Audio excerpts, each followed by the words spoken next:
Получается, что сегодня было на заседании?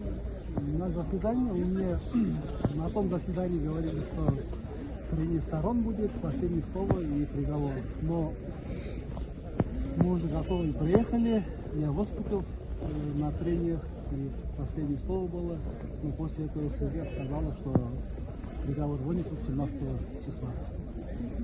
От чего ждете 17-го? Ой, не знаю.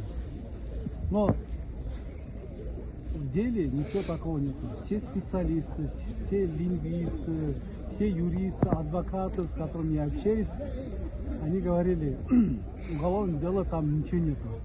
Должны были, да, прямо в Следственном комитете закрыть дело. Но так как написал заявление сам Хабиров, конечно же, передали в суд.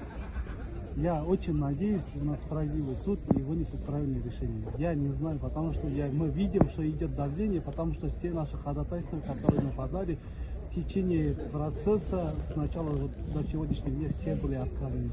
Прямо все. Сегодня я тоже подал ходатайство, чтобы дали время на ознакомление делом тоже, чтобы готовиться к прениям, но тоже отказали. Вы ожидали, что столько людей соберется? Нет, если честно, не ожидал. Много приехали поддержать, я очень рад. И вот эта поддержка, которая вот приехала, я не знаю, сколько тысяч народу приехали поддержать. Там мы очень долго обсуждали вопрос, поэтому, наверное, отложили на 17 число. Все? Ну, ждут, советуются, не знаю, что делать. Но если вынесет какой-то, не знаю, хоть уступки или штраф какие-то, я в любом случае буду обжаловать в Верховный суд. В Верховном суде, если тоже откажут, я дальше пойду в кассацию, в Самару, и там не знаю, как получится.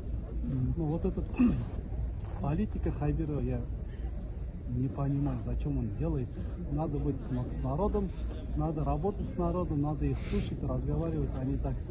Вот я повторюсь, у нас в республике, да, очень вот Хабиров, почему не пишет заявления своим, вот, которые, да, отмывают деньги.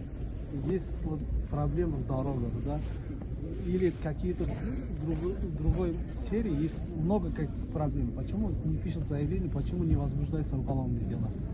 Почему выпускает тех, которые грабят миллионами денег из бюджета?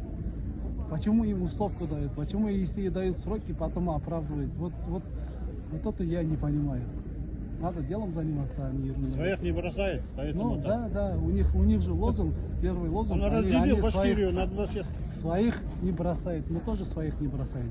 Да. Сейчас вот тех, кто выступал, многие, даже интеллигенция, вот вчера особенно выступили в поддержку меня, но начались давления, которые, вот певцы Марсель, да, с Баймакского района, он ничего такого не говорил, он мой друг.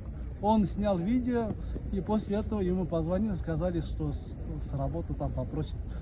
Пусть, сказали, пусть пишет заявление на увольнение. Это что за вот отношение? В приказном порядке с Министерством культуры спустили письма, чтобы никто не ходил. Если приедут в суд Фаиля Алсынова, там вплоть до увольнения, как бы этот вопрос так будет решаться. Но это все равно когда-нибудь, не знаю.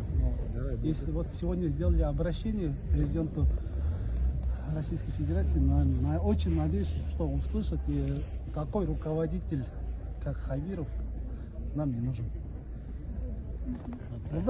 Спасибо большое.